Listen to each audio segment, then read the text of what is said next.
Programme Ranjit नगारा देख रहे सारे दर्शकों ਨੂੰ मैं सरबजीत ਸਿੰਘ ਘੁਮਾਣ फतेह अर्ज करदा ਹਾਂ जी। वाहिगुरू जी का खालसा वाहिगुरू जी की फतेह।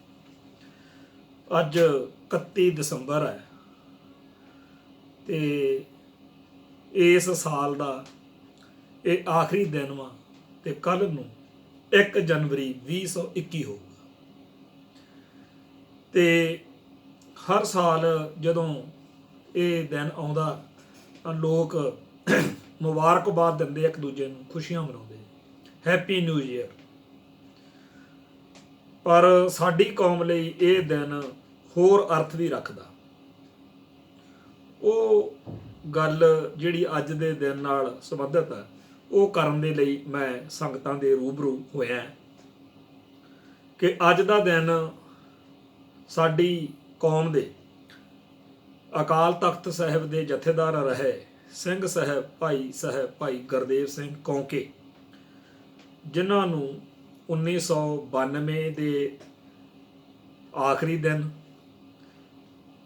ਤੇ 1993 ਦੇ ਜਨਵਰੀ ਦੇ ਪਹਿਲੇ ਦਿਨ ਇਹ ਕਹਿ ਕੇ ਗਾਇਬ ਕਰ ਦਿੱਤਾ ਗਿਆ ਕਿ ਉਹਨਾਂ ਨੂੰ ਤਾਂ ਖਾੜਕੂ ਛਡਾ ਕੇ ਲੈ ਗਏ। ਅਸਲ ਵਿੱਚ ਜਗਰਾਵੀ CIA ਸਟਾਫ ਦੇ ਵਿੱਚ ਬੇਦਰਦੀ ਨਾਲ ਕੋਹ ਕੇ ਜਥੇਦਾਰ ਸਾਹਿਬ ਨੂੰ ਸ਼ਹੀਦ ਕੀਤਾ ਗਿਆ ਸੀ। ਸ਼ਹੀਦ ਕਰਨ ਤੋਂ ਬਾਅਦ ਵਿੱਚ ਇਹ ਗੱਲ ਉਡਾ ਦਿੱਤੀ, ਇਹ ਖਬਰ ਫੈਲਾ ਦਿੱਤੀ ਕਿ ਸਿੰਘ ਸਾਹਿਬ ਨੂੰ ਅਸੀਂ ਤਾਂ ਹਥਿਆਰ ਬਰਾਮਦ ਕਰਵਾਉਣ ਲਈ ਨਾਲ ਲੈ ਕੇ ਗਏ ਸੀਗੇ, ਉੱਥੇ ਖਾੜਕੂਆਂ ਨੇ ਹਮਲਾ ਕਰਤਾ ਤੇ ਫਿਰ ਉਹ ਵੀ ਨਾਲ ਹੀ ਸਾਡੇ ਕੋਲੋਂ ਭੱਜ ਗਏ, ਖਾੜਕੂਆਂ ਦੇ ਨਾਲ ਖਾੜਕੂ ਛੜਾ ਕੇ ਲੈ ਗਏ। ਇਸ ਤੋਂ ਪਹਿਲਾਂ ਸਾਡੀ ਕੌਮ ਦੇ ਵਿੱਚ ਬਹੁਤ ਵੱਡੀ ਗਿਣਤੀ ਵਿੱਚ ਲੋਕਾਂ ਨੂੰ ਝੂਠੇ ਪੁਲਿਸ ਮੁਕਾਬਲਿਆਂ ਦੇ ਵਿੱਚ ਕਤਲ ਕੀਤਾ ਗਿਆ। ਸ਼ਰੇਆਮ ਭੀੜਾਂ ਜਿਹੜੀਆਂ ਸੀ 1984 ਦੇ ਨਵੰਬਰ ਮਹੀਨੇ ਦੇ ਵਿੱਚ ਸਾਰੇ ਭਾਰਤ ਵਿੱਚ ਤੇ ਖਾਸ ਤੌਰ ਤੇ ਉੱਤੇ ਭਾਰਤ ਦੀ ਰਾਜਧਾਨੀ ਦੇ ਵਿੱਚ ਸਿੱਖਾਂ ਦਾ ਸ਼ਿਕਾਰ ਕਰਦੀਆਂ ਰਹੀਆਂ। ਇਸ ਮੁਲਕ ਦੇ ਚੱਪੇ ਉੱਤੇ ਸਾਡੀ ਕੌਮ ਦੇ ਲੋਕਾਂ ਦਾ, ਧੀਆਂ ਭੈਣਾਂ ਬੱਚਿਆਂ ਦਾ ਖੂਨ ਡੁੱਲਿਆ। ਇਸ ਮੁਲਕ ਦੇ ਵਿੱਚ ਸਿੱਖ ਹੋਣਾ ਜਿਵੇਂ ਗੁਨਾਹ ਹੋਵੇ। ਬਹੁਤ ਭਾਰੀ ਨਸਲਕੁਸ਼ੀ ਸਾਡੀ ਕੌਮ ਦੀ ਹੋਈ ਹੈ, ਜਿਹੜੀ ਹੁਣ ਵੀ ਕਿਸੇ ਨਾ ਕਿਸੇ ਰੂਪ ਵਿੱਚ ਜਾਰੀ ਹੈ। ਨਸਲਕੁਸ਼ੀ ਸਿਰਫ ਕਿਸੇ ਕੌਮ ਦੇ ਬੰਦਿਆਂ ਨੂੰ ਕਤਲ ਕਰ ਦੇਣ ਨਾਲ ਹੀ ਨਹੀਂ ਗੱਲ ਹੁੰਦੀ। ਨਸਲਕੁਸ਼ੀ ਦੇ ਹੋਰ ਵੀ ਬੜੇ ਵੱਡੇ ਅਰਥ ਨੇ। ਆਰਥਿਕ ਪੱਖੋਂ ਮਾਰਨਾ, ਐਜੂਕੇਸ਼ਨ ਪਾਲਿਸੀ ਰਾਹੀਂ ਬ੍ਰੇਨ ਵਾਸ਼ ਕਰਨਾ, ਹੋਰ ਬੜੇ ਤਰੀਕੇ ਨੇ। ਜਿਵੇਂ ਹੁਣ ਕਾਲੇ ਕਾਨੂੰਨ ਬਣਾ ਕੇ, ਚਾਹੇ ਉਹ ਪਰਾਲੀ ਵਾਲਾ ਕਾਨੂੰਨ ਆ, ਚਾਹੇ ਬਿਜਲੀ ਵਾਲਾ ਕਾਨੂੰਨ ਆ, ਤੇ ਚਾਹੇ ਆ ਜਿਹੜੇ 3 ਕਾਲੇ ਕਾਨੂੰਨ ਆ, ਇਹ ਆਰਥਿਕ ਤੌਰ ਦੇ ਉੱਤੇ ਜਾਂ ਇਉਂ ਕਹੀਏ ਵੀ ਆਪਣੀ ਕੌਮ ਨੂੰ ਆਪਾਂ ਨੂੰ ਡਰਾਈ ਰੱਖਣ ਦੇ ਲਈ, ਟੈਰਰਾਈਜ਼ ਕਰੀ ਰੱਖਣ, ਦਹਿਸ਼ਤ ਜ਼ਿਆਦਾ ਕਰੀ ਰੱਖਣ ਦੇ ਲਈ ਇਦਾਂ ਦੇ ਉਪਰਾਲੇ ਕੀਤੇ ਜਾਂਦੇ। ਕਈ ਜਿਹੜੇ ਸੋਸ਼ਲ ਸਾਇੰਸ ਵਾਲੇ ਸਮਾਜ ਸ਼ਾਸਤਰੀ ਨੇ ਜਾਂ ਜਿਹੜੇ ਮਨੋਵਿਗਿਆਨਕ ਤੌਰ ਦੇ ਉੱਤੇ ਅਧਿਐਨ ਕਰਦੇ ਆ, ਉਹ ਕਹਿੰਦੇ ਆ ਵੀ ਜਿਵੇਂ ਖੇਤਾਂ ਦੇ ਵਿੱਚ ਕੌਂ ਮਾਰ ਕੇ ਟੰਗ ਦੇਈਦਾ, ਮਰਿਆ ਹੋਇਆ ਉਹ ਕੌਂ ਜਿਹੜਾ ਬਾਕੀ ਕਾਵਾਂ ਨੂੰ ਇਹ ਸੁਨੇਹਾ ਦੇ ਰਿਹਾ ਹੁੰਦਾ ਕਿ ਇਹ ਖੇਤ ਉਸ ਬੰਦੇ ਦਾ ਜਿਹੜਾ ਬੜਾ ਜ਼ਾਲਮ ਤੇ ਨਿਰਦਈ ਆ, ਤੋ ਕੋਈ ਇੱਥੇ ਇਹੋ ਜਿਹੀ ਹਰਕਤ ਨਾ ਕਰਿਓ, ਇਹ ਮਾਰ ਦਿੰਦਾ ਹੈ। ਤੋ ਇਸ ਤਰੀਕੇ ਨਾਲ ਜਿਹੜਾ ਕਾਂ ਮਾਰ ਕੇ ਟੰਗਿਆ ਹੁੰਦਾ ਵੀ ਉਵੇਂ ਹੀ ਇੱਕ ਨਸਲਕੁਸ਼ੀ ਜਿਹੜੀ ਸਾਡੀ ਕੌਮ ਦੀ ਕੀਤੀ ਗਈ ਆ 1978 ਤੋਂ ਲੈ ਕੇ ਹੁਣ ਵੀ ਆਏ ਦਿਨ ਝੂਠੇ ਮੁਕੱਦਮਿਆਂ ਦੇ ਵਿੱਚ ਬੰਦਿਆਂ ਨੂੰ ਫਸਾਇਆ ਜਾਂਦਾ। ਹੁਣ ਵੀ ਝੂਠੇ ਮੁਕਾਬਲੇ ਜੇ ਬਣਾਉਣੇ ਪੈਣ ਤਾਂ ਬਣਾ ਸਕਦੇ ਅਗਲੇ। ਤੋ ਜਿਹੜੀ ਸਾਡੀ ਕੌਮ ਦੀ ਨਸਲਕੁਸ਼ੀ ਹੋਈ ਆ ਇੱਕ ਤਰੀਕੇ ਨਾਲ ਜਿਵੇਂ ਕਾਂ ਮਾਰ ਕੇ ਟੰਗੀ ਦਾ, ਉਵੇਂ ਉਹਨਾਂ ਨੇ ਕੀਤਾ ਵੀ ਤਾਂ ਕਿ ਸਿੱਖ ਕੌਮ ਦੇ ਦਿਲਾਂ ਵਿੱਚ ਇੱਕ ਦਹਿਸ਼ਤ ਪੈ ਜਾਵੇ ਕਿ ਇੰਡੀਆ ਤੋਂ ਕਿਸੇ ਹੱਕ ਹੁਕਮ ਮੰਗਣ ਵਾਲੀ ਗੱਲ ਨੂੰ ਭੁੱਲ ਜਾਓ। ਇੱਥੇ ਜੇਕਰ ਅਸੀਂ ਹੱਕਾਂ ਦੀ ਗੱਲ ਕੀਤੀ ਤਾਂ ਸਾਡੀ ਜਿਹੜੀ ਜ਼ਿੰਦਗੀ ਆ ਉਹ ਖਤਰੇ 'ਚ ਪੈ ਜਾਊਗੀ। ਸੋ ਇੱਥੇ ਮਨੁੱਖੀ ਹੱਕਾਂ ਦੀ ਜਾਂ ਆਰਥਿਕ ਹੱਕਾਂ ਦੀ ਜਾਂ ਕਿਸੇ ਵੀ ਕਿਸਮ ਦੇ ਹੱਕ ਦੀ ਗੱਲ ਨਾ ਕਰੋ, ਨਹੀਂ ਤਾਂ ਤੁਸੀਂ ਮਾਰੇ ਜਾਓ। ਇਹ ਗੱਲ ਇੰਡੀਆ ਨੇ ਚਾਹੀ। ਉਹਨਾਂ ਨੇ ਹਜ਼ਾਰਾਂ ਦੀ ਗਿਣਤੀ ਵਿੱਚ ਸਿੱਖਾਂ ਦਾ ਘਾਣ ਕਰਕੇ ਇਹ ਸਥਾਪਿਤ ਕਰਨਾ ਚਾਹਿਆ ਕਿ ਸਿੱਖੋ ਡਰ ਕੇ ਰਹੋ ਸਭ। ਪਰ ਗੁਰੂ ਪਾਤਸ਼ਾਹ ਦੀ ਮਿਹਰ ਦੇ ਸਦਕਾ ਸਿੱਖਾਂ ਦੇ ਅੰਦਰ ਇਹੋ ਜਿਹੀ ਕੋਈ ਜਿਹੜੀ ਗੱਲ ਆ ਉਹ ਨਹੀਂ ਆਈ। ਸਿੱਖਾਂ ਨੂੰ ਚੜ੍ਹਦੀ ਕਲਾ ਦੇ ਨਾਲ ਜਿਉਣਾ ਆਉਂਦਾ। ਵਕਤੀ ਤੌਰ ਦੇ ਉੱਤੇ ਕਈ ਮਾਰੂ ਰੁਝਾਨ ਸਾਡੀ ਕੌਮ ਨੂੰ ਡੰਗ ਸਕਦੇ ਆ, ਪਰ ਪੱਕੇ ਤੌਰ ਦੇ ਉੱਤੇ ਕੋਈ ਗੱਲ ਨਹੀਂ ਰਹਿੰਦੀ। ਆ ਹੁਣ ਕਿਸਾਨੀ ਸੰਘਰਸ਼ ਨੇ ਸਾਰੇ ਸਮੀਕਰਨ ਹੀ ਬਦਲ ਸੁੱਟੇ ਆ। ਜਿਹੜੇ ਪੰਜਾਬ ਦੇ ਗੀਤ ਸੀ ਉਹ ਗੀਤ ਬਦਲ ਗਏ ਆ। ਪੰਜਾਬ ਦੀ ਉਹ ਜਵਾਨੀ ਜਿਹੜੀ ਬਿਲਕੁਲ ਨੈਗੇਟਿਵ ਸ਼ੇਡ ਵਿੱਚ ਦਿਖਦੀ ਸੀ, ਨਾਬਾਚਕ ਤਸਵੀਰ ਬਣੀ ਹੋਈ ਸੀ ਸਾਡੇ ਸਾਰਿਆਂ ਦੇ ਜ਼ਿਹਨ ਵਿੱਚ, ਉਹ ਇਸ ਵੇਲੇ ਸੂਰਬੀਰਤਾ ਦੀ, ਅਣਖ ਵਾਲੀ, ਹੱਕ ਸੱਚ ਲਈ ਲੜਨ ਵਾਲੀ, ਇਨਸਾਫ ਪਸੰਦ ਤੇ ਦਿੱਲੀ ਦੀ ਹਕੂਮਤ ਨੂੰ ਵੰਗਾਰਨ ਵਾਲੀ ਜਵਾਨੀ ਜਿਹੜੀ ਹੈ ਉਹ ਬਣ ਗਈ।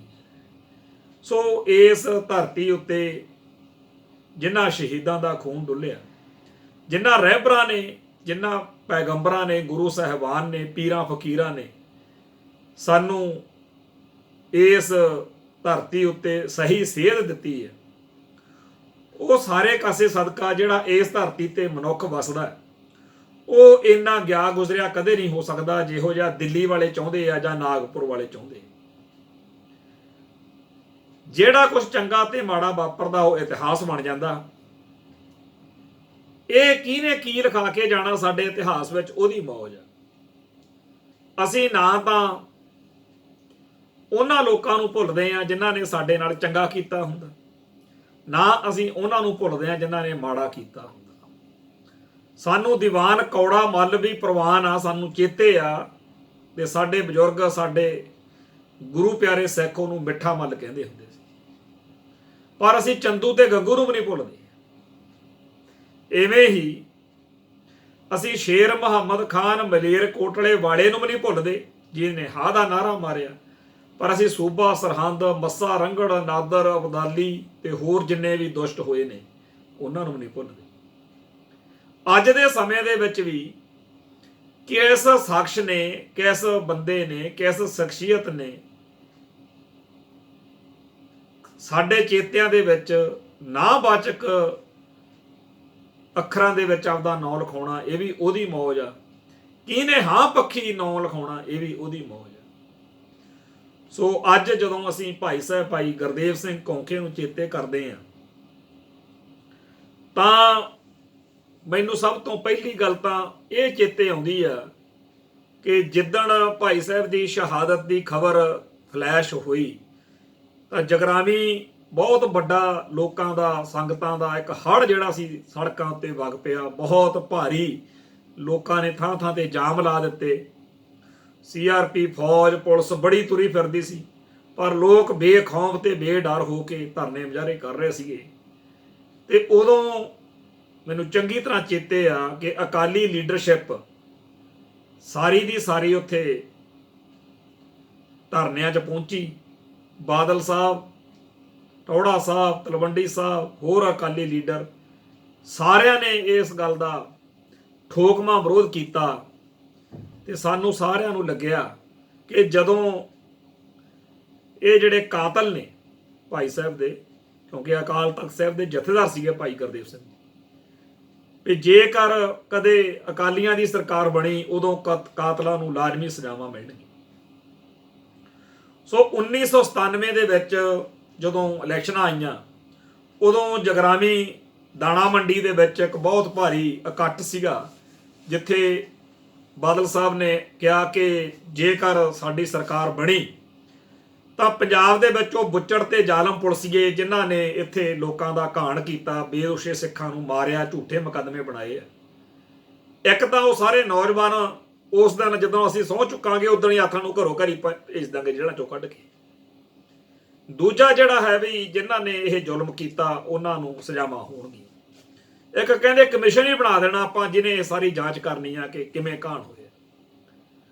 ਸੋ ਪੰਜਾਬ ਦੇ ਲੋਕਾਂ ਨੇ, ਸਿੱਖ ਜਗਤ ਨੇ ਬਾਦਲ ਸਾਹਿਬ ਨੂੰ ਗਹਿ ਗੱਡਵੀਂ ਵੋਟ ਪਾਈ, ਪਰ ਮੁੜ ਕੇ ਜਦੋਂ ਬਾਦਲ ਸਾਹਿਬ ਨੂੰ ਕਿਹਾ ਕਰੀਏ ਤਾਂ ਕਹਿੰਦੇ ਵੀ ਹੁਣ ਵਕਤ ਬਦਲ ਗਿਆ, ਕਾਹਨੂੰ ਤੁਸੀਂ ਪੁਰਾਣੀਆਂ ਗੱਲਾਂ ਛੇੜਦੇ ਹੋ, ਛੱਡੋ ਪਰਾਂ। ਬਹੁਤ ਵੱਡੇ ਪੱਧਰ ਦੇ ਉੱਤੇ ਲੋਕਾਂ ਨੇ ਵਿਰੋਧ ਕੀਤਾ, ਰੋਸ ਕੀਤਾ ਤੇ ਇਹ ਕਿਹਾ ਕਿ ਭਾਈ ਸਾਹਿਬ ਭਾਈ ਗੁਰਦੇਵ ਸਿੰਘ ਜੀ ਕੌਂਕੇ ਤਾਂ ਅਕਾਲ ਤਖਤ ਦੇ ਜਥੇਦਾਰ ਸੀਗੇ, ਬਾਕੀ ਸਿੱਖਾਂ ਦੀ, ਬਾਕੀ ਲੋਕਾਂ ਦੀ ਜਿਹੜੀ ਨਸਲਕੁਸ਼ੀ ਹੋਈ ਆ ਉਹਦਾ ਤੁਸੀਂ ਸਾਨੂੰ ਕੀ ਹਿਸਾਬ ਦਿਓਗੇ, ਜਦੋਂ ਕਿ ਤੁਸੀਂ ਭਾਈ ਕੌਂਕੇ ਉਹਨਾਂ ਦੀ ਵੀ ਗੱਲ ਛੇੜਨ ਨੂੰ ਰਾਜੀ ਨਹੀਂ ਹੈਗੇ। ਹੁਣ ਆਮ ਸਿੱਖ ਜਿਹੜਾ ਹੈ ਸਾਡਾ, ਉਹਨੂੰ ਇਨਸਾਫ ਕਿੱਥੇ ਮਿਲ ਜੂ ਜੇ ਇਸ ਮੁਲਕ ਦੇ ਵਿੱਚ ਅਕਾਲ ਤਖਤ ਸਾਹਿਬ ਦੇ ਜਥੇਦਾਰ ਨੂੰ ਗਾਇਬ ਕਰਨ ਵਾਲਿਆਂ ਨੂੰ ਸਜ਼ਾਵਾਂ ਨਹੀਂ ਹੋ ਸਕਦੀ। ਦੂਜੀ ਗੱਲ ਇਹ ਬਈ ਅਕਾਲੀ ਦਲ ਦੀ ਸਰਕਾਰ ਇੱਕ ਵਾਰ ਨਹੀਂ, ਉਸ ਤੋਂ ਬਾਅਦ 3 ਵਾਰ ਬਣ ਚੁੱਕੀ ਹੈ। ਜੇ ਸ਼੍ਰੋਮਣੀ ਅਕਾਲੀ ਦਲ ਨੂੰ ਵੀ ਇਹ ਹੱਕ ਹਾਸਲ ਨਹੀਂ ਹੈਗਾ ਕਿ ਉਹ ਉਹਨਾਂ ਜ਼ਾਲਮਾਂ ਨੂੰ ਸਜ਼ਾਵਾਂ ਦੇ ਸਕਣ, ਦਵਾ ਸਕਣ, ਤਾਂ ਫਿਰ ਅਸੀਂ ਇਸ ਮੁਲਕ ਤੋਂ ਕੀ ਆਸ ਰੱਖੀਏ। ਸੋ ਅਸਲ ਵਿੱਚ ਜਿਹੜਾ ਇਹ ਸਿਸਟਮ ਆ ਉਹ ਸਿੱਖਾਂ ਨੂੰ ਇਹ ਅਕਲ ਦੇ ਰਿਹਾ ਹੈ ਕਿ ਜੇ ਜ਼ਿਆਦਾ ਕੁਸਕੇ ਨਾ ਤਾਂ ਜਿਵੇਂ ਭਾਈ ਗੁਰਦੇਵ ਸਿੰਘ ਕੌਂਕੇ, ਜਿਹੜੇ ਤੁਹਾਡੇ ਧਰਮ ਦੇ ਹਿਸਾਬ ਵਿੱਚ ਬੜੀ ਵੱਡੀ ਸੁਪਰੀਮ ਜਿਹੜੀ ਸੀਟ ਆ ਤੁਹਾਡੀ, ਸਭ ਤੋਂ ਵੱਡੀ ਸੁਪਰੀਮ ਸੀਟ ਕਹਿੰਦੇ ਹੋ ਤੁਸੀਂ ਅਕਾਲ ਤਖਤ ਸਾਹਿਬ, ਉਹਦੇ ਜਥੇਦਾਰ ਨੂੰ ਜਥੇਦਾਰ ਵਾਲੀ ਥੋੜ੍ਹਾ ਨਾ ਹੋਊਗੀ, ਕੁਸਕਣਾ ਨਹੀਂ। ਸੋ ਇਸ ਤਰੀਕੇ ਨਾਲ ਸਾਨੂੰ ਘੇਰਿਆ ਗਿਆ, ਸਾਨੂੰ ਮਾਰਿਆ ਗਿਆ ਤੇ ਸਾਨੂੰ ਸਾਰੇ ਪਾਸਿਆਂ ਤੋਂ ਹੱਥਲ ਕਰਕੇ ਸਾਨੂੰ ਕਿਹਾ ਗਿਆ ਕਿ ਜੀ ਵਿਕਾਸ ਕਰਾ ਲਓ ਜਿੰਨਾ ਕਰਾਉਣਾ। ਬੜੇ ਲੀਡਰ ਨੇ ਜਿਹੜੇ ਕਹਿੰਦੇ ਜੀ ਪੰਜਾਬ ਦਾ ਵਿਕਾਸ ਬੜਾ ਰੁਕ ਗਿਆ ਸੀਗਾ ਜੀ, 40 ਸਾਲ ਪਿੱਛੇ ਪੈ ਗਿਆ ਜੀ, 50 ਸਾਲ ਪਿੱਛੇ ਪੈ ਗਿਆ ਜੀ ਪੰਜਾਬ। ਹੁਣ ਛੱਡੋ ਜੀ ਜਥੇਦਾਰ ਕਿਹੜਾ ਮਾਰਿਆ ਗਿਆ, ਕਿਹੜਾ ਖਾਲੜਾ ਮਾਰਿਆ ਗਿਆ, ਕਿਹੜਾ ਹੋਰ ਮਾਰਿਆ ਗਿਆ, ਹੁਣ ਆਪਾਂ ਵਿਕਾਸ ਕਰੀ। ਵਿਕਾਸ ਵਕੂਸ ਲਈ ਕੋਈ ਅਸੀਂ ਵੋਟਾਂ ਨਹੀਂ ਸੀ ਪਾਈਆਂ, ਅਸੀਂ ਤਾਂ ਇਨਸਾਫ ਲਈ ਵੋਟਾਂ ਪਾਈਆਂ ਸੀ। ਸੋ ਭਾਈ ਸਾਹਿਬ ਭਾਈ ਗੁਰਦੇਵ ਸਿੰਘ ਕੌਂਕੇ, ਜਿਨ੍ਹਾਂ ਦਾ ਪਿੰਡ ਲੁਧਿਆਣੇ ਜ਼ਿਲ੍ਹੇ ਵਿੱਚ ਕੌਂਕੇ ਜਿਹੜਾ ਪਿੰਡ ਆ ਇਹ ਜਗਰਾਵਾਂ ਦੇ ਕੋਲ ਆ, 1949 ਚ ਸਰਦਾਰ ਗੁਰਦਿਆਲ ਸਿੰਘ ਦੇ ਘਰ ਉਹਨਾਂ ਨੇ ਜਨਮ ਲਿਆ। ਥੋੜੇ ਟਾਈਮ ਬਾਅਦ ਇਹਨਾਂ ਦੇ ਪਿਤਾ ਜੀ ਚੜ੍ਹਾਈ ਕਰ ਗਏ, 3 ਸਾਲ ਦੇ ਸੀ ਜਦੋਂ ਮਾਤਾ ਜੀ ਵੀ ਚੜ੍ਹਾਈ ਕਰ ਗਏ ਤੇ ਇਹਨਾਂ ਨੂੰ ਬਚਪਨ ਚ ਨਾ ਮਾਂ ਦਾ ਪਿਆਰ ਨਾ ਪਿਓ ਦਾ ਪਿਆਰ ਮਿਲਿਆ। 7ਵੀਂ ਤੱਕ ਪਿੰਡ ਪੜ੍ਹੇ, ਫਿਰ ਗਿਆਨੀ ਵੀਰ ਸਿੰਘ ਮੱਦੋਕੇ ਤੇ ਬਾਬਾ ਇੰਦਰ ਸਿੰਘ ਬੱਧਣੀ ਕਲਾ ਵਾਲਿਆਂ ਕੋਲੋਂ ਧਾਰਮਿਕ ਸਿੱਖਿਆ ਲਈ। ਫਿਰ ਉਹ ਟਕਸਾਲ ਨਾਲ ਜੁੜ ਗਏ ਤੇ 1971 ਵਿੱਚ ਉਹਨਾਂ ਦਾ ਜਿਹੜਾ ਵਿਆਹ ਬੀਬੀ ਗੁਰਮੇਲ ਕੌਰ ਨਾਲ ਹੋਇਆ। 4 ਪੁੱਤਰੀਆਂ ਤੇ 3 ਪੁੱਤਰ ਉਹਨਾਂ ਦੇ ਹੋਏ। ਬਾਣੀ ਤੇ ਬਾਣੇ ਦੇ ਧਾਰਨੀ, ਗੁਰਮਤ ਵਿੱਚ ਪ੍ਰਪੱਕ ਤੇ ਧਰਮੀ ਪੁਰਸ਼, ਬੜਾ ਸਤਿਕਾਰ ਸੀ, ਉੱਚੇ ਲੰਮੇ, ਬੜਾ ਉੱਚਾ ਲੰਮਾ ਕੱਦ ਸੀ, ਮਜ਼ਬੂਤ ਸਰੀਰ। ਭਾਈ ਸਾਹਿਬ ਦੇ ਸਿਰ ਦੇ ਉੱਤੇ ਸੁੰਦਰ ਦਸਤਾਰਾ ਹੋਣਾ, ਸਫੈਦ ਚੋਲਾ, ਪੈਰੀ ਸਾਦੀ ਜੀ ਦੇਸੀ ਜੁੱਤੀ ਤੇ ਉੱਤੇ ਲੋਈ ਲਈ ਹੁੰਦੀ ਸੀ। ਦੇਖਣ ਵਾਲੇ ਨੂੰ ਉਹਨਾਂ ਦੀ ਸ਼ਖਸੀਅਤ ਜਿਹੜੀ ਸੀ ਨਾ, ਉਹਦਾ ਪ੍ਰਭਾਵ ਬੜਾ ਪੈਂਦਾ ਸੀ ਤੇ ਬੋਲਣ ਦਾ ਲਹਿਜਾ ਇੰਨਾ ਕਮਾਲ ਦਾ ਸੀ ਬਈ ਕੋਈ ਨਸ਼ੇੜੀ, ਕੋਈ ਅਯਾਸ਼, ਕੋਈ ਪਤਤ ਜਿਹੜਾ ਹੁੰਦਾ ਸੀ ਨਾ, ਉਹ ਮਿੰਟ ਵਿੱਚ ਉਹਨਾਂ ਦੀ ਗੱਲ ਮੰਨ ਲੈਂਦਾ ਸੀ। ਅੰਮ੍ਰਿਤਧਾਰੀ ਹੋ ਕੇ ਗੁਰਮਤ ਮਰਿਆਦਾ 'ਚ ਪ੍ਰਪੱਕ ਹੋ ਜਾਣਾ ਅਗਲਿਆਂ ਨੇ। ਬੜੇ ਵੱਡੇ ਪੱਧਰ ਦੇ ਉੱਤੇ ਲੋਕਾਂ ਨੂੰ ਧਰਮ ਪ੍ਰਚਾਰ ਦੇ ਨਾਲ, ਸਿੱਖੀ ਨਾਲ ਜੋੜਿਆ। ਜਦੋਂ 1984 ਵਿੱਚ ਦਰਬਾਰ ਸਾਹਿਬ ਦੇ ਉੱਤੇ ਹਮਲਾ ਹੋਇਆ ਤੇ ਬਾਬਾ ਜਰਨੈਲ ਸਿੰਘ ਜੀ ਖਾਲਸਾ ਭਿੰਡਰਾਂ ਵਾਲਿਆਂ ਨੇ ਜੋ ਵਚਨ ਕੀਤੇ ਸੀ, ਉਹਦੇ ਅਨੁਸਾਰ ਇਹਨਾਂ ਨੇ ਅੰਮ੍ਰਿਤਸਰ ਨੂੰ ਪਿੰਡੋਂ ਕੂਚ ਕੀਤਾ, ਪਰ ਗ੍ਰਿਫਤਾਰ ਕਰਕੇ ਉਹਨਾਂ ਨੂੰ ਲੁਧਿਆਣੇ ਜੇਲ੍ਹ ਦੇ ਵਿੱਚ ਡੱਕ ਦਿੱਤਾ ਗਿਆ ਤੇ ਕਈ ਮਹੀਨਿਆਂ ਬਾਅਦ ਉੱਥੋਂ ਇਹਨਾਂ ਦੀ ਰਿਹਾਈ ਹੋਈ। 26 ਜਨਵਰੀ 1986 ਨੂੰ ਜਦੋਂ ਸਰਬੱਤ ਖਾਲਸਾ ਕੀਤਾ ਕੌਮ ਨੇ, ਤੇ ਉਦੋਂ ਸੰਤ ਭਿੰਡਰਾਂਵਾਲਿਆਂ ਦੇ ਭਤੀਜੇ ਭਾਈ ਜਸਵੀਰ ਸਿੰਘ ਰੋਡੇ ਨੂੰ ਅਕਾਲ ਤਖਤ ਸਾਹਿਬ ਦਾ ਜਥੇਦਾਰ ਥਾਪਿਆ ਗਿਆ।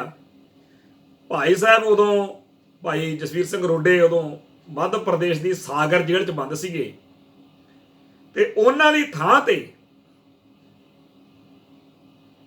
ਭਾਈ ਗੁਰਦੇਵ ਸਿੰਘ ਜੀ ਕੌਂਕੇ, ਉਹਨਾਂ ਨੂੰ ਅਕਾਲ ਤਖਤ ਸਾਹਿਬ ਦਾ ਕਾਰਜਕਾਰੀ ਜਥੇਦਾਰ ਥਾਪਿਆ ਗਿਆ। ਲੋਕਾਂ 'ਚ ਬੜਾ ਉਤਸ਼ਾਹ ਸੀ, ਸੰਗਤਾਂ 'ਚ ਬੜਾ ਪਿਆਰ ਸਤਿਕਾਰ ਬੜਾ ਸੀ।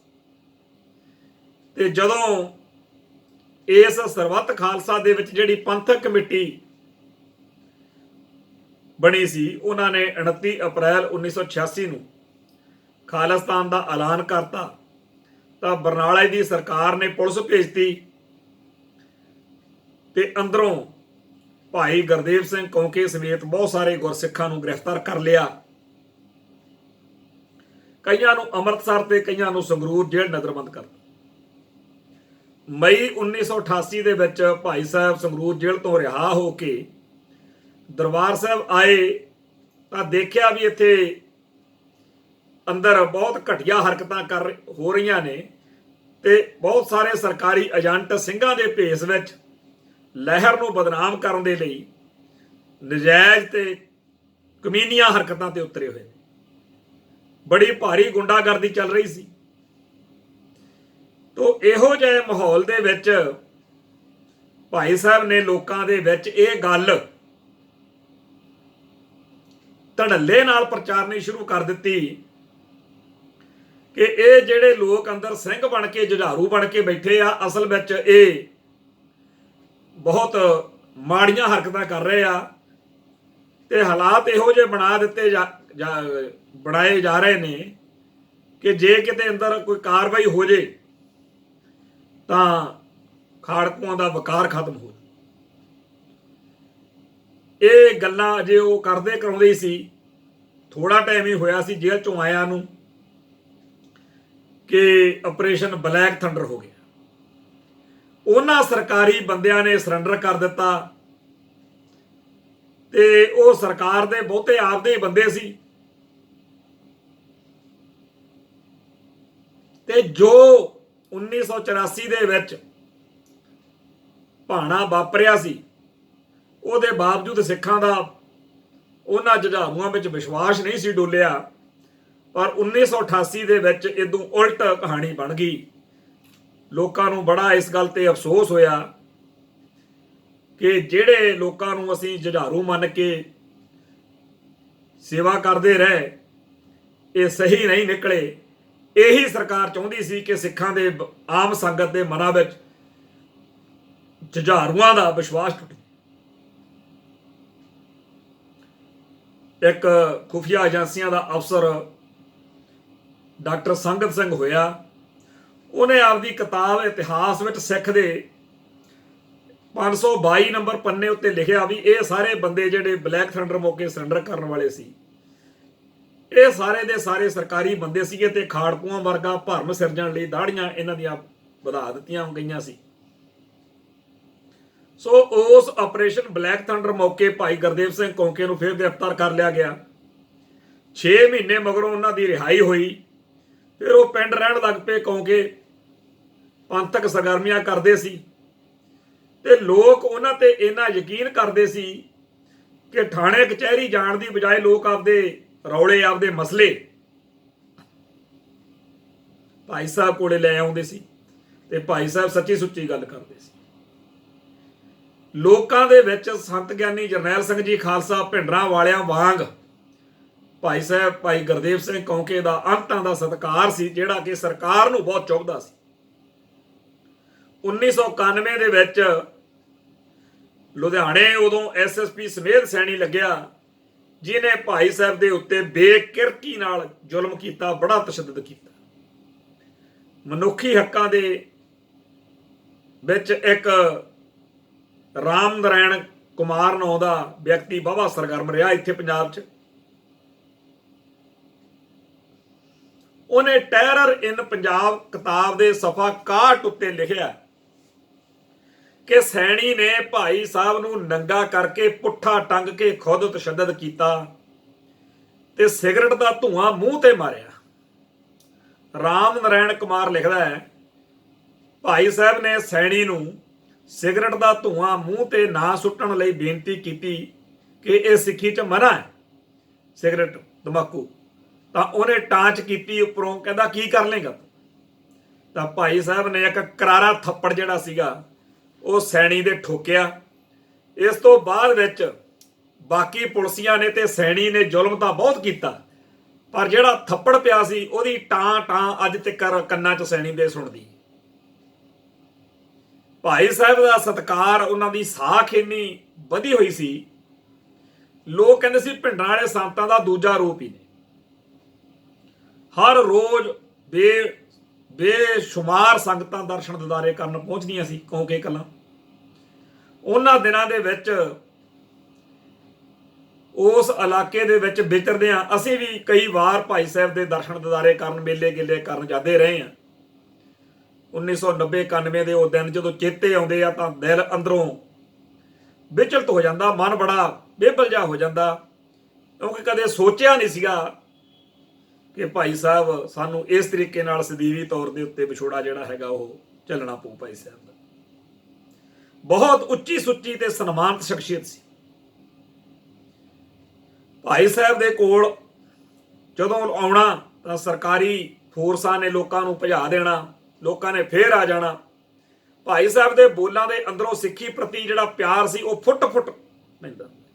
ਉਹ ਲੋਕਾਂ ਦਾ ਦਰਦ ਵੰਡਾਉਣ ਵਾਲੀ ਸ਼ਖਸੀਅਤ ਸੀ। ਤੇ ਦੁਖੀ ਬੰਦਾ ਕਿਸੇ ਵੀ ਧਰਮ ਦਾ ਹੋਵੇ, ਹਿੰਦੂ ਹੋਵੇ, ਕਈ ਲਟੇਰਿਆਂ ਨੇ ਚਿੱਠੀਆਂ ਚੁੱਠੀਆਂ ਪਾ ਦੇਣੀਆਂ ਤਾਂ ਲੋਕਾਂ ਨੇ ਭਾਈ ਸਾਹਿਬ ਕੋਲੇ ਆਉਣਾ। ਭਾਈ ਗੁਰਦੇਵ ਸਿੰਘ ਕੌਂਕੇ ਨੇ ਉਹ ਸਾਰੇ ਮਸਲੇ ਸਕਿੰਟ 'ਚ ਨਿਬੇੜ ਦੇਣੇ। ਕਈ ਹਿੰਦੂ ਇਸ ਗੱਲ ਦਾ ਗਵਾਹ ਨੇ ਕਿ ਉਹਨਾਂ ਨੂੰ ਜਦੋਂ ਚਿੱਠੀ ਆਈ ਤੇ ਭਾਈ ਗੁਰਦੇਵ ਸਿੰਘ ਕੌਂਕੇ ਨੇ ਕਿਵੇਂ ਉਹਨਾਂ ਦੀ ਮਦਦ ਕੀਤੀ। ਜੁਝਾਰੂ ਉਹਨਾਂ ਦੀ ਗੱਲ ਦਾ ਪੂਰਾ ਪੂਰਾ ਮੁੱਲ ਪਾਉਂਦੇ ਸੀ, ਜੋ ਜਿਵੇਂ ਹੁਕਮ ਵਾਂਗੂ ਮੰਨਦੇ ਸੀ ਗੱਲ। ਪਰ ਇਹ ਸਾਰਾ ਕੁਝ ਜਿਹੜਾ ਸੀ ਸਰਕਾਰ ਨੂੰ ਪ੍ਰਵਾਨ ਨਹੀਂ ਸੀ। ਤੇ ਭਾਈ ਸਾਹਿਬ ਕਹਿੰਦੇ ਹੁੰਦੇ ਸੀ, ਸਰਕਾਰ ਨੇ ਸਿੱਖੀ ਮਕਾਉਣ ਦਾ ਤਹਈਆ ਕੀਤਾ ਹੋਇਆ ਤੇ ਆਓ ਆਪਾਂ ਸਾਰੇ ਸਿੱਖੀ 'ਚ ਪਰਪੱਕ ਹੋ ਕੇ ਸਰਕਾਰੀ ਚਾਲ ਨੂੰ ਫੇਲ ਕਰੀਏ। ਤੇ ਇਉਂ ਲੋਕਾਂ ਨੂੰ ਅੰਮ੍ਰਿਤਧਾਰੀ ਬਣਾਉਂਦੇ ਸੀ, ਸਿੱਖੀ ਨਾਲ ਜੋੜਦੇ ਸੀ। ਤੇ ਪੁਲਿਸ ਦੇ ਵੱਡੇ ਅਫਸਰ ਕਹਿੰਦੇ ਸੀ ਜਿਨ੍ਹਾਂ ਨੂੰ ਇਹ ਅੰਮ੍ਰਿਤ ਛਕਾ ਦਿੰਦੇ ਆ ਉਹ ਤਾਂ ਜੀ ਬੜੇ ਵੱਡੇ ਫਿਰ ਕੱਟੜ ਪੱਕੇ ਖਾਲਿਸਤਾਨੀ ਬਣ ਜਾਂਦੇ ਆ, ਖਾੜਕੂ ਬਣ ਜਾਂਦੇ। ਤੇ ਪੁਲਿਸ ਜਦੋਂ ਬਾਰ-ਬਾਰ ਸੀਨੀਅਰ ਅਫਸਰ ਚੁਕਵਾਉਂਦੇ, ਜ਼ੁਲਮ ਕਰਦੇ ਸੀ ਤਾਂ ਜਿਹੜੇ ਆਮ ਪੁਲਿਸ ਕਰਮਚਾਰੀ ਸੀ ਉਹ ਵੀ ਕਹਿੰਦੇ ਸੀ ਕਿ ਸਿੱਖੀ ਦਾ ਪ੍ਰਚਾਰ ਕਰਦੇ ਆ, ਕੋਈ ਮਾੜੀ ਗੱਲ ਤਾਂ ਕਰਦੇ ਨਹੀਂ। ਲੋਕਾਂ ਨੂੰ ਆਪਦੇ ਧਰਮ ਵਿੱਚ ਪਰਪੱਕ ਹੋਣ ਲਈ ਕਹਿਣਾ ਕਿਵੇਂ ਗਲਤ ਹੈ। ਤੇ ਜਦੋਂ ਕਿਤੇ ਇਹ ਖਬਰਾਂ ਆਉਣੀਆਂ ਕਿ ਜੀ ਪੁਲਿਸ ਵਾਲਿਆਂ ਦੇ ਪਰਿਵਾਰਾਂ ਦੇ ਉੱਤੇ ਬੜੇ ਭਾਰੀ ਹਮਲੇ ਹੋਏ ਨੇ, ਪੁਲਿਸ ਮੁਲਾਜ਼ਮਾਂ ਦੇ ਪਰਿਵਾਰਾਂ ਦਾ ਕਤਲੇਆਮ ਹੋਇਆ, ਤਾਂ ਉਦੋਂ ਵੀ ਭਾਈ ਗੁਰਦੇਵ ਸਿੰਘ ਕੌਂਕੇ ਨੇ ਇਸ ਗੱਲ ਦਾ ਵਿਰੋਧ ਕਰਨਾ। ਉਹਨਾਂ ਨੇ ਕਹਿਣਾ ਕਿ ਇਹ ਠੀਕ ਨਹੀਂ। ਤੇ ਉਹਨਾਂ ਨੇ ਕਹਿਣਾ ਕਿ ਇਹ ਜਿਹੜਾ ਪੁਲਿਸ ਵਾਲਿਆਂ ਦੇ ਪਰਿਵਾਰ ਮਾਰੇ ਗਏ ਨੇ ਇਹ ਨਕਲੀ ਖਾੜਕੂਆਂ ਤੋਂ, ਕੈਟ ਟੋਲਿਆਂ ਤੋਂ ਪੁਲਿਸ ਮੁਲਾਜ਼ਮਾਂ ਦੇ ਪਰਿਵਾਰਾਂ ਨੂੰ ਸਰਕਾਰ ਮਰਵਾ ਰਹੀ ਹੈ। ਤੋ ਇਹ ਜਦੋਂ ਇੰਨਾ ਉਹ ਸੱਚਾ ਤੇ ਸਪਸ਼ਟ ਬੋਲਦੇ ਸੀ, ਪੁਲਿਸ ਦੀਆਂ ਚਾਲਾਂ ਖੋਲਦੇ ਸੀ, ਇਸ ਕਰਕੇ ਜਿਹੜੇ ਅਫਸਰਸ਼ਾਹੀ ਸੀ ਉਹ ਬੜੀ ਦੁਖੀ ਸੀ। ਪਰ ਹੇਠਲੇ ਮੁਲਾਜ਼ਮ ਜਿਹੜੇ ਸੀ ਉਹ ਭਾਈ ਸਾਹਿਬ ਦਾ ਸਤਿਕਾਰ ਕਰਦੇ ਸੀ। ਕਈਆਂ ਨੇ ਕਿਸੇ ਨਾ ਕਿਸੇ ਤਰੀਕੇ ਨਾਲ ਸੁਨੇਹਾ ਲਾਉਣਾ ਤੇ ਭਾਈ ਸਾਹਿਬ ਨੂੰ ਕਹਿਣਾ ਕਿ ਅਸੀਂ ਆਪਦੀ ਜ਼ਿੰਮੇਵਾਰੀ, ਅਸੀਂ ਆਪਦੀ ਡਿਊਟੀ ਨਿਭਾਉਂਦੇ ਆ, ਪਰ ਸਾਨੂੰ ਫਲਾਣੇ ਤੋਂ ਖਤਰਾ ਲੱਗਦਾ। ਤੇ ਭਾਈ ਸਾਹਿਬ ਨੇ ਕਹਿਣਾ ਵੀ ਤੂੰ ਬੇਪਰਵਾਹ ਹੋ ਕੇ ਭਾਈ ਆਪਦੀ ਡਿਊਟੀ ਕਰ, ਜੇ ਤੂੰ ਵਧੀਕੀ ਨਹੀਂ ਕਰੇਗਾ, ਤੂੰ ਮਾੜਾ ਨਹੀਂ ਕਰੇਗਾ, ਤੇਰਾ ਮਾੜਾ ਵੀ ਕੋਈ ਨਹੀਂ ਕਰੂਗਾ। ਬੜੇ ਇਹੋ ਜਿਹੇ ਪੁਲਿਸ ਮੁਲਾਜ਼ਮ ਨੇ, ਬੜੇ ਇਹੋ ਜਿਹੇ ਹਿੰਦੂ ਨੇ ਜਿਨ੍ਹਾਂ ਨੂੰ ਜਦੋਂ ਤਕਲੀਫ ਸੀ, ਔਖ ਸੀ, ਉਹਨਾਂ ਨੇ ਭਾਈ ਗੁਰਦੇਵ ਸਿੰਘ ਕੌਂਕੇ ਤੱਕ ਪਹੁੰਚ ਕੀਤੀ ਤੇ ਭਾਈ ਸਾਹਿਬ ਨੇ ਪੂਰਾ ਉਹਨਾਂ ਦੀ ਗੱਲ ਦਾ, ਉਹਨਾਂ ਨੂੰ ਪੂਰਾ ਸਤਿਕਾਰ ਦਿੱਤਾ, ਉਹਨਾਂ ਦੀ ਗੱਲ ਦਾ ਅਸਰ ਹੋਇਆ। ਹੁਣ ਜਿਹੜੀ ਉਸ ਮੌਕੇ ਦੀ ਸਥਿਤੀ ਸੀ ਉਹਦੇ ਵਿੱਚ ਇਹ ਸੀ ਕਿ ਦੂਜੇ ਚੌਥੇ ਦਿਨ ਹੀ 15 ਦਿਨੀ ਹੋਈ ਭਾਈ ਸਾਹਿਬ ਨੂੰ ਫੜ ਲੈਣਾ, ਜ਼ੁਲਮ ਕਰਨਾ। ਸਾਨੂੰ ਤਾਂ ਉਸ ਇਲਾਕੇ ਦੇ ਵਿੱਚ ਆਏ ਦਿਨ ਇਹੀ ਸੁਣਦਾ ਸੀ, ਭਾਈ ਸਾਹਿਬ ਨੂੰ ਫੇਰ ਫੜ ਲਿਆ, ਫੇਰ ਫੜ ਲਿਆ। ਤੇ ਜਦੋਂ ਗ੍ਰਿਫਤਾਰ ਕਰਨਾ ਉਦੋਂ ਕੀ ਕੁਝ ਹੁੰਦਾ ਸੀ, ਉਹ ਰਾਮ ਨਾਰਾਇਣ ਕੁਮਾਰ ਨੇ ਆਪਦੀ ਕਿਤਾਬ ਟੈਰਰ ਇਨ ਪੰਜਾਬ ਦੇ ਸਫਾ 70 ਉੱਤੇ ਲਿਖਿਆ। ਇੱਕ ਸੀਨੀਅਰ ਪੁਲਿਸ ਅਧਿਕਾਰੀ ਦੀ ਨਾਂ ਤਾਂ ਨਹੀਂ ਲਿਖਿਆ, ਪਰ ਉਹਨੇ ਉਹ ਸਾਰਾ ਘਟੀਆ ਵਿਹਾਰ ਦੱਸਿਆ ਕਿ ਕੀ ਕੁਝ ਹੁੰਦੇ ਕਰਦੇ ਸੀ। ਤੋਂ ਬੜੇ ਝੂਠੇ ਬਹਾਨੇ ਘੜ ਘੜ ਕੇ ਪੁਲਿਸ ਤਸ਼ੱਦਦ ਕਰਦੀ ਰਹੀ, ਖਾੜਕੂਆਂ ਦੀਆਂ ਵਾਰਦਾਤਾਂ ਬਾਰੇ ਪੁੱਛਣ।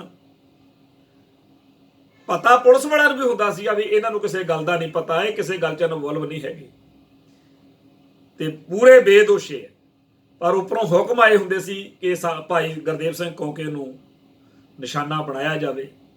ਮੂਲ ਮੁੱਦਾ ਇਹ ਸੀ ਕਿ ਭਾਈ ਗੁਰਦੇਵ ਸਿੰਘ ਜੀ ਘਰ ਟਿਕ ਕੇ ਬਹਿ ਜਾਣ, ਕੀਰਤਨ ਨਾ ਕਰਨ, ਕਥਾ ਨਾ ਕਰਨ, ਤੇ ਭਾਈ ਸਾਹਿਬ ਅੰਦਰ ਖੌਫ ਪੈਦਾ ਕਰਨਾ ਚਾਹੁੰਦੇ ਸੀ ਕਿ ਜੇ ਉਹਨਾਂ ਨੇ ਆਪਦਾ ਅੰਦਾਜ਼ ਨਾ ਬਦਲਿਆ ਤਾਂ ਬਹੁਤ ਬੁਰੀ ਕਰਾਂਗੇ। ਇਸ ਤਰੀਕੇ ਦੇ ਨਾਲ ਇੱਕ ਸਿੱਖ ਪੁਲਿਸ ਅਫਸਰ ਨੇ ਜਗਰਾਮੀ CIA ਸਟਾਫ ਦੇ ਵਿੱਚ SP ਸ਼ਿਵ ਕੁਮਾਰ ਤੇ ਅਨਿਲ ਸ਼ਰਮਾ ਦੋਨੇ ਅਫਸਰ ਸੀਗੇ, ਇਹਨਾਂ ਨੂੰ ਕਿਹਾ ਕਿ ਜਦੋਂ ਦਿਲ ਕਰਦਾ ਭਾਈ ਸਾਹਿਬ ਨੂੰ ਗ੍ਰਿਫਤਾਰ ਕਰ ਲਿਆ ਕਰੋ, ਪਰ ਇਉਂ ਆਪਾਂ ਜਲੀਲ ਨਾ ਕਰਿਆ ਕਰੋ ਇਹਨਾਂ। ਜਦੋਂ ਆਪਾਂ ਨੂੰ ਪਤਾ ਵੀ ਇਹਨਾਂ ਦਾ ਕਿਸੇ ਵਾਰਦਾਤ ਨਾਲ ਸੰਬੰਧ ਨਹੀਂ, ਕਿਸੇ ਖਾੜਕੂਵਾਦੀ ਘਟਨਾ ਵਿੱਚ ਇਹ ਇਨਵੋਲਵ ਨਹੀਂ, ਤੇ ਇਹ ਆਪਾਂ ਗਲਤ ਕਰਦੇ ਆ। ਇਦਾਂ ਜਿਹੜੇ ਸਾਡੇ ਪੁਲਿਸ ਮੁਲਾਜ਼ਮ ਨੇ ਉਹ ਵੀ ਇਹ ਭਾਈ ਸਾਹਿਬ ਦੀ ਨਜਾਇਜ਼ ਬੇਅਦਬੀ ਤੋਂ ਬਹੁਤ ਦੁਖੀ ਹੁੰਦੇ। ਕਿਵੇਂ ਆਪਾਂ ਉਹਨਾਂ ਦੀ ਦਸਤਾਰ ਲਾ ਕੇ ਬਿਨਾਂ ਵਜ੍ਹਾ ਤਸੀਹੇ ਦਿੰਨੇ।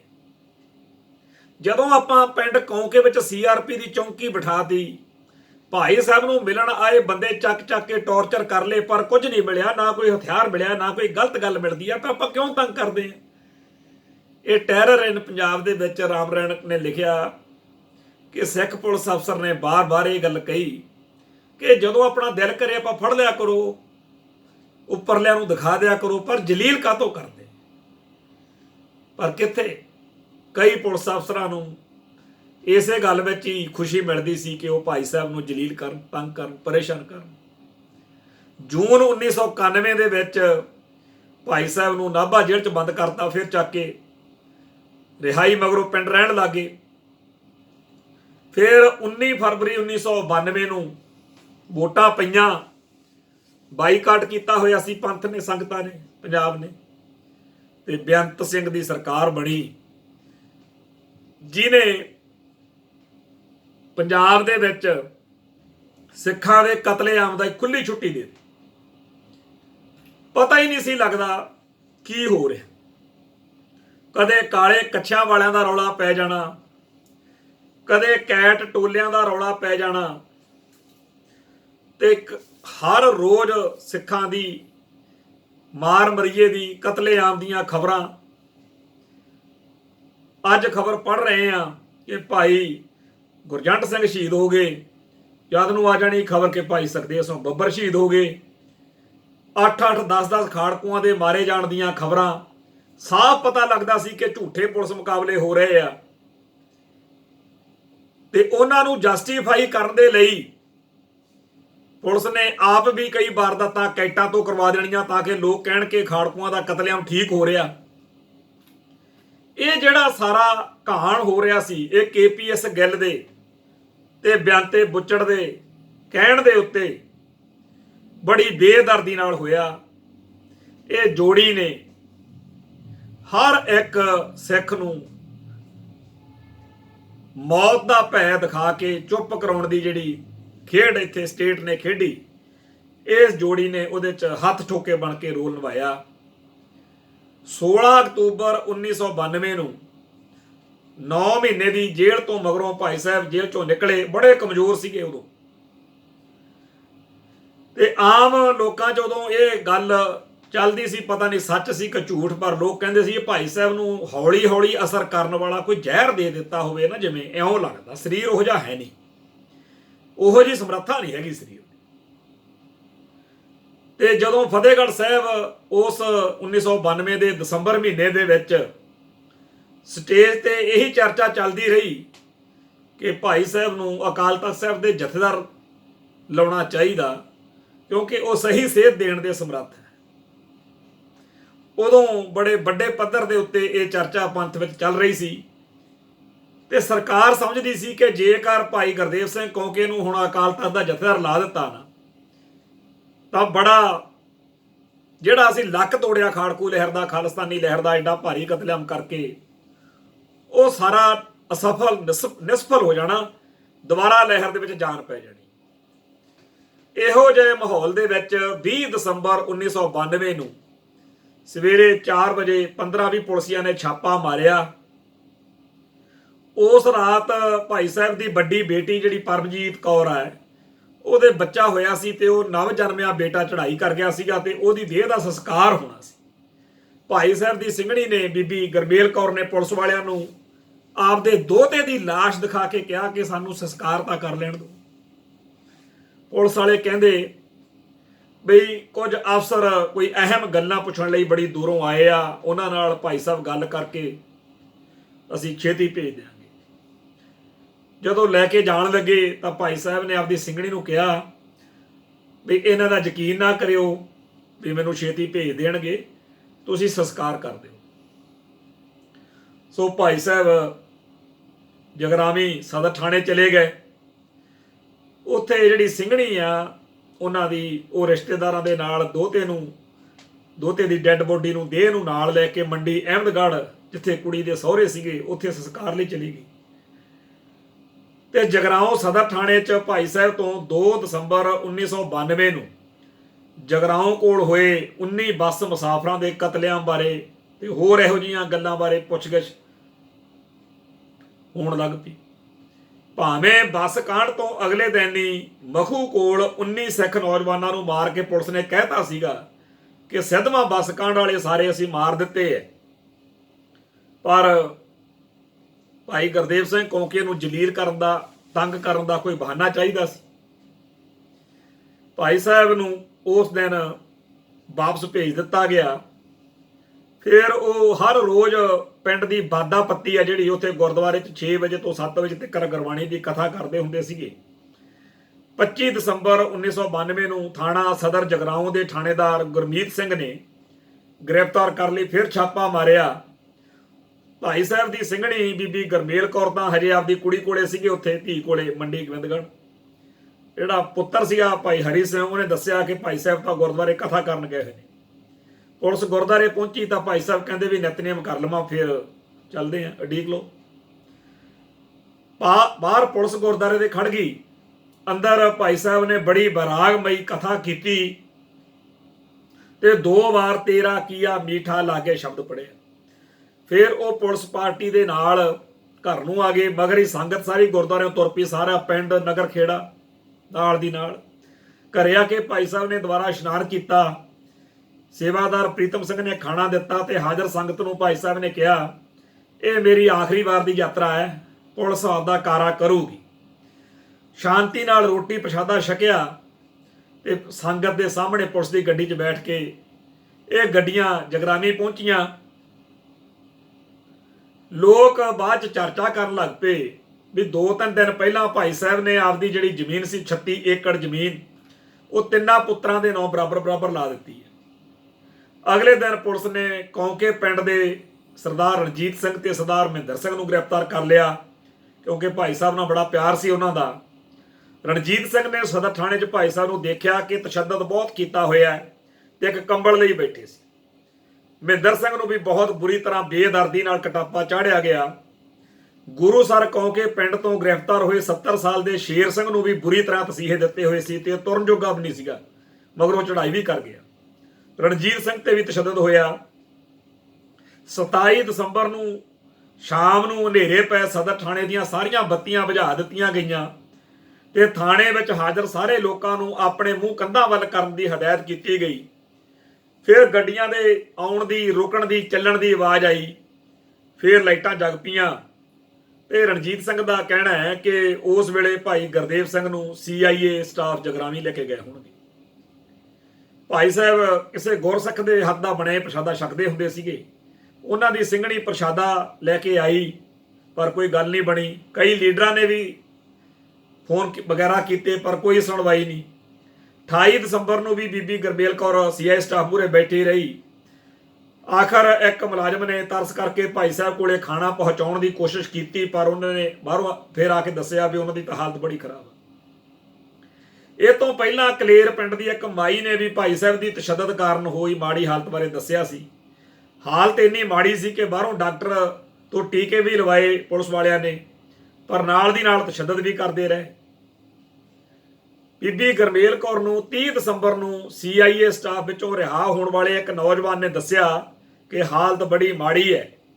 ਇਸ ਮਾਹੌਲ ਵਿੱਚ ਉਹ ਫਿਰ 31 ਤਰੀਕ ਨੂੰ ਬੀਬੀ ਗੁਰਮੇਲ ਕੌਰ ਚੰਡੀਗੜ੍ਹ ਚਲੇ ਗਏ, ਜਿੱਥੋਂ ਡਾਕਟਰ ਐਡਵੋਕੇਟ ਗੁਰਮੁਖ ਸਿੰਘ ਮਨੋਲੀ ਵੱਲੋਂ ਕਾਨੂੰਨੀ ਚਾਰਾਜੋਈ ਕਰਨ ਕਰਕੇ ਵਾਰੰਟ ਅਫਸਰ ਭੇਜਤਾ। ਇਹ 31 ਦਸੰਬਰ ਦੀ 1992 ਦੀ ਗੱਲ ਆ, ਤੇ 1 ਜਨਵਰੀ 1993 ਨੂੰ ਵਾਰੰਟ ਅਫਸਰ ਹਰੀਚੰਦ ਉਹ ਇੱਥੇ ਆਇਆ ਤੇ ਬੀਬੀ ਗੁਰਮੇਲ ਕੌਰ ਦੇ ਨਾਲ ਜਗਰਾਮੀ CIA ਸਟਾਫ ਜਦੋਂ ਗਏ ਤਾਂ ਇੱਥੇ ਉਹਨਾਂ ਨੂੰ ਕਿਤੇ ਆਸੇ-ਪਾਸੇ ਕਰਤਾ। 2 ਜਨਵਰੀ 1993 ਨੂੰ ਵਾਰੰਟ ਅਫਸਰ ਨੇ ਸਦਰ ਥਾਣੇ 'ਚ ਛਾਪਾ ਮਾਰਿਆ, CIA ਸਟਾਫ ਵੀ ਛਾਪਾ ਮਾਰਿਆ, ਪਰ ਭਾਈ ਸਾਹਿਬ ਨੂੰ ਉੱਥੋਂ ਕਿਤੇ ਉਹ ਗਾਇਬ ਕਰ ਚੁੱਕੇ ਸੀ। ਤੇ 3 ਜਨਵਰੀ ਨੂੰ ਇਹਨਾਂ ਨੇ ਰੌਲਾ ਪਾਤਾ ਕਿ ਭਾਈ ਸਾਹਿਬ ਜਿਹੜੇ ਆ ਉਹਨਾਂ ਨੂੰ ਅਸੀਂ ਸਿੱਧਵਾਂ ਬੇਟ ਥਾਣੇ ਦੇ ਪਿੰਡ ਕੰਨੀਆਂ ਵੱਲ ਨੂੰ ਲੈ ਕੇ ਗਏ ਸੀ, ਹਥਿਆਰਾਂ ਦੀ ਬਰਾਮਦਗੀ ਲਈ ਲੈ ਕੇ ਗਏ ਸੀ। ਖਾੜਕੂਆਂ ਨੇ ਹਮਲਾ ਕਰਤਾ ਤੇ ਛੁਡਾ ਕੇ ਲੈ ਗਏ। ਇਹ ਖਬਰ ਸੁਣਨ ਮਗਰੋਂ ਸਾਰੇ ਪੰਥ ਵਿੱਚ ਬਹੁਤ ਭਾਰੀ ਬਗਾਵਤ ਵਾਂਗੂ ਤੂਫਾਨ ਖੜਾ ਹੋ ਗਿਆ। ਬਹੁਤ ਵੱਡੇ ਪੱਧਰ ਦੇ ਉੱਤੇ ਧਰਨੇ ਮੁਜ਼ਾਹਰੇ ਹੋਏ। ਪੁਲਿਸ ਨੇ ਬਹੁਤ ਬੇਦਰਦੀ ਨਾਲ ਲੋਕਾਂ ਤੋਂ ਕਟਾਪਾ ਚਾੜਿਆ। ਜਿਹੜਾ ਵੀ ਕੌਂਕੇ ਪਿੰਡ ਵੱਲ ਜਾਂਦਾ ਸੀ ਉਹਨੂੰ ਜਲੀਲ ਕੀਤਾ। ਅਸਲ ਵਿੱਚ ਬਾਅਦ ਵਿੱਚ ਇੱਕ ਪੁਲਿਸ ਮੁਲਾਜ਼ਮ ਜਿਹੜਾ ਪਹਿਲਾਂ ਫੌਜੀ ਸੀਗਾ ਬਾਅਦ 'ਚ ਪੁਲਿਸ 'ਚ ਹੋ ਗਿਆ ਸੀ, ਦਰਸ਼ਨ ਸਿੰਘ ਪਿੰਡ ਹਠੂਰ ਤੋਂ, ਉਹ 1998 ਦੇ ਵਿੱਚ ਉਹਨੇ ਦੱਸਿਆ ਬਾਅਦ 'ਚ ਕਿ ਮੇਰੇ ਸਾਹਮਣੇ SSP Swaran Singh ਘੋਟਣਾ, DSP Harbhagwan Sodhi, inspector Gurmeet Singh ਤੇ SI ਚੰਨਣ ਸਿੰਘ, ਇਹਨਾਂ ਨੇ ਜ਼ੁਲਮ ਕੀਤਾ ਤੇ ਉਹਨਾਂ ਦੀਆਂ ਲੱਤਾਂ ਅੱਡ-ਅੱਡ ਪਾਸੇ ਨੂੰ ਕਰਕੇ ਪੂਰੀ ਤਰ੍ਹਾਂ ਵਿਚਾਲਿਓਂ ਪਾੜ ਦਿੱਤਾ, ਜਿਵੇਂ ਮੁਰਗੇ ਦੀਆਂ ਲੱਤਾਂ ਮਰੋੜੀ ਦੀਆਂ ਨੇ। ਤੇ ਉਹਨਾਂ ਦੀ ਜਾਨ ਜਿਹੜੀ ਸੀਗੀ ਉਹ ਅਜੇ ਨਿਕਲੀ ਨਹੀਂ ਸੀ ਪੂਰੀ ਤਰ੍ਹਾਂ, ਜਦੋਂ ਇਹਨਾਂ ਪੁਲਿਸੀਆਂ ਨੇ ਉਹਨਾਂ ਦੇ ਸਰੀਰ ਦੇ ਟੋਟੇ-ਟੋਟੇ ਕਰਕੇ ਸਿੱਧਵਾਂ ਬੇਟ ਕੋਲੇ ਕੰਨੀਆਂ ਪਿੰਡ 'ਚ ਸਤਲੁਜ ਦਰਿਆ ਦੇ ਵਿੱਚ ਪੱਥਰ ਬੰਨ੍ਹ ਕੇ ਰੋੜ ਦਿੱਤਾ। ਬਾਅਦ ਵਿੱਚ ਇਹ ਗੱਲ ਆਖੀ ਗਈ ਕਿ ਉਹ ਜੀ ਖਾੜਕੂ ਛੁਡਾ ਕੇ ਲੈ ਗਏ, ਪਰ ਜੋ ਕੁਝ ਪੁਲਿਸ ਨੇ ਉਸ ਦਿਨ ਕੀਤਾ ਉਹ ਤਾਂ ਆਪਦੀ ਥਾਂ ਤੇ ਹੈ। ਗਿੱਲ ਤੇ ਬਿਆੰਤੀ ਜੋੜੀ ਨੇ ਘੋਟਣੇ ਨੂੰ ਜਲੰਧਰ ਬਦਲ ਕੇ ਲਾਤਾ ਤੇ ਇੱਥੇ ਹਰਿੰਦਰ ਸਿੰਘ ਚਾਹਲ ਜਗਰਾਮੀ SSP ਲਾਤਾ। ਉਦੋਂ ਸਰਦਾਰ ਮਾਨ, ਬਾਬਾ ਜੋਗਿੰਦਰ ਸਿੰਘ ਰੋਡੇ, ਬਾਦਲ ਸਾਹਿਬ, ਟੌੜਾ ਸਾਹਿਬ, ਤਲਵੰਡੀ ਸਾਹਿਬ, ਇਹ ਸਾਰੇ ਫੜ ਕੇ ਜੇਲ੍ਹਾਂ 'ਚ ਤੁੰਨ ਤੇ। ਭੋਗ ਮੌਕੇ ਵੀ ਬਹੁਤ ਸਖਤਾਈ ਰੱਖੀ ਤੇ ਬੇਅੰਤ ਸਿੰਘ ਦਾ ਰਾਜ ਸੀ, KPS ਗੱਲ ਦੀ ਚੱਲਦੀ ਸੀ, ਕੋਈ ਸੁਣਵਾਈ ਨਹੀਂ ਹੋਈ। ਅਖੀਰ ਇਦਾਂ ਹੀ ਬੇਅੰਤ ਸਿੰਘ 31 ਅਗਸਤ 95 ਨੂੰ ਗੱਡੀ ਚੜ੍ਹ ਗਿਆ ਤੇ 12 ਫਰਵਰੀ 1997 ਨੂੰ ਜਦੋਂ ਪੰਜਾਬ 'ਚ ਵੋਟਾਂ ਪਈਆਂ, ਸਰਕਾਰ ਬਣਾਈ ਇਹ ਸੋਚ ਕੇ ਕਿ ਬਾਦਲ ਸਾਹਿਬ ਸਜ਼ਾਵਾਂ ਦਿਵਾਉਣਗੇ, ਕਿਉਂਕਿ ਇੱਕ ਦਰਸ਼ਨ ਸਿੰਘ ਹਠੂਰ ਕਰਕੇ 5 ਜੂਨ 1998 ਨੂੰ ਸੁਪਰੀਮ ਕੋਰਟ ਦੇ ਸਾਬਕਾ ਜੱਜ ਸਰਦਾਰ ਕੁਲਦੀਪ ਸਿੰਘ ਦੀ ਅਗਵਾਈ ਹੇਠ ਮਨੁੱਖੀ ਹੱਕਾਂ ਲਈ ਸਰਗਰਮ ਆਗੂਆਂ ਦਾ ਵਫਦ ਬਾਦਲ ਨੂੰ ਮਿਲਿਆ ਤੇ ਭਾਈ ਕੌਂਕੇ ਦੇ ਕੇਸ ਦੀ ਜਾਂਚ ਕਰਾਉਣ ਦੀ ਮੰਗ ਕੀਤੀ। ਅਖੀਰ ਇੱਕ additional director general BP Tiwari ਦੀ ਅਗਵਾਈ 'ਚ ਜਾਂਚ ਕਮਿਸ਼ਨ ਬਣਾਇਆ ਗਿਆ। ਜਾਂਚ ਕਮਿਸ਼ਨ ਨੇ 1999 ਦੇ ਵਿੱਚ ਆਪਦੀ ਰਿਪੋਰਟ ਦਿੱਤੀ। ਉਸ ਰਿਪੋਰਟ ਦੇ ਵਿੱਚ ਦੱਸਦੇ ਆ ਕਿ ਸਾਰੇ ਦੋਸ਼ੀਆਂ ਦਾ ਨਾਂ ਚੰਗੀ ਤਰ੍ਹਾਂ ਦੱਸਦਾ ਕਿ ਕਿਹੜੇ-ਕਿਹੜੇ ਅਫਸਰ ਨੇ ਭਾਈ ਸਾਹਿਬ ਨੂੰ ਸ਼ਹੀਦ ਕੀਤਾ, ਕਿਵੇਂ ਮਾਰਿਆ। ਪਰ ਤਿਵਾੜੀ ਕਮਿਸ਼ਨ ਦੀ ਉਹ ਰਿਪੋਰਟ ਬਾਦਲ ਸਾਹਿਬ ਦੱਬ ਕੇ ਬਹਿ ਗਏ, ਮੁੜ ਕੇ ਉਹ ਰਿਪੋਰਟ ਬਾਹਰ ਨਹੀਂ ਕੱਢੀ। ਬਾਅਦ ਵਿੱਚ 2011 'ਚ ਆ ਕੇ ਉਹ ਰਿਪੋਰਟ ਜਿਹੜੀ ਸੀ, ਉਹ ਜਲੰਧਰ ਦੇ ਵਿੱਚ ਪਹਿਲਾਂ ਅਜੀਤ 'ਚ ਕੰਮ ਕਰਦੇ ਸੀ, ਹੁਣ ਯੈਸ ਪੰਜਾਬ ਨਾਂ ਦਾ ਇੰਟਰਨੈਟ ਤੇ ਅਖਬਾਰ ਕੱਢਦੇ ਆ HS ਬਾਵਾ ਜੀ, ਉਹਨਾਂ ਨੇ ਫਿਰ ਉਹ ਰਿਪੋਰਟ ਜਨਤਕ ਕੀਤੀ ਜਿਹਦੇ ਵਿੱਚ ਸਾਰੇ ਕਾਤਲਾਂ ਦੇ ਬਾਰੇ ਖੁੱਲ੍ਹ ਕੇ ਲਿਖਿਆ ਹੋਇਆ ਕਿ ਕਿਹਨੇ ਕਿਵੇਂ ਭਾਈ ਸਾਹਿਬ ਨੂੰ ਸ਼ਹੀਦ ਕੀਤਾ। ਉਸ ਜ਼ੁਲਮ ਲਈ ਜ਼ਿੰਮੇਵਾਰ ਸਾਰੇ ਦੋਸ਼ੀਆਂ ਨੂੰ, ਚਾਹੇ ਕਾਂਗਰਸ ਸੀ ਚਾਹੇ ਬਾਦਲ ਸਾਹਿਬ ਸੀ, ਸਾਰਿਆਂ ਨੇ ਬਚਾਇਆ ਤੇ ਥਾਣੇਦਾਰ ਗੁਰਜੀਤ ਸਿੰਘ ਜਾਂ ਹੋਰ ਪੁਲਿਸੀਆਂ ਖਿਲਾਫ ਕੋਈ ਕਾਰਵਾਈ ਨਹੀਂ ਹੋਈ। ਕਾਤਲ ਟੋਲੇ ਵਿੱਚੋਂ ਘੋਟਣਾ, ਹਰਭਗਵਾਨ ਸੋਢੀ, ਗੁਰਮੀਤ ਸਿੰਘ, ਚੰਨਣ ਸਿੰਘ, ਇੱਕ ਤਰਸੇਮ ਸਿੰਘ ਸਿਪਾਹੀ, ਇਹ ਸਾਰੇ ਜਿਹੜੇ ਨੇ ਬਾਦਲ ਸਾਹਿਬ ਦੀ ਕਿਰਪਾ ਦੇ ਨਾਲ ਬਚੇ ਰਹੇ। ਜਦੋਂ ਘੋਟਣਾ ਮਰ ਗਿਆ, ਘੋਟਣੇ ਦਾ ਭੋਗ ਸੀਗਾ, ਉੱਥੇ ਆਪਣੇ ਸਿੱਖ ਗਏ ਸਿੰਘ, ਉਹਨਾਂ ਨੇ ਜਾ ਕੇ ਕਿਹਾ ਕਿ ਇਹ ਬੰਦਾ ਜਿਹੜਾ ਅਕਾਲ ਤਖਤ ਸਾਹਿਬ ਦੇ ਜਥੇਦਾਰ ਦਾ ਕਾਤਲ ਆ, ਇਸ ਕਰਕੇ ਇਹਦੇ ਭੋਗ ਮੌਕੇ ਇੱਥੇ ਕੀਰਤਨ ਨਹੀਂ ਕਰਨ ਦੇਣਾ, ਪਾਠ ਜਿਹੜਾ ਹੈਗਾ ਹੁਣ ਪ੍ਰਕਾਸ਼ ਕਰਾਇਆ ਦਾ ਭੋਗ ਪਾਓ ਤੇ ਗੱਲ ਨਿਬੇੜੋ। ਤੇ ਦਰਸ਼ਨ ਸਿੰਘ ਹਠੂਰ ਅਜੇ ਜਿਉਂਦਾ ਹੈ, ਉਹਦੀਆਂ ਵੀਡੀਓਜ਼ ਬਣਾ ਲੈਣੀਆਂ ਚਾਹੀਦੀਆਂ, ਸੰਗਤਾਂ ਨੂੰ ਚਾਹੀਦਾ ਕਿ ਉਹ ਰੱਖਣ ਸਾਰਿਆਂ ਦੇ ਸਾਹਮਣੇ ਕਿ ਕਿਵੇਂ ਹੋਇਆ। ਦੂਜੀ ਗੱਲ ਇਹ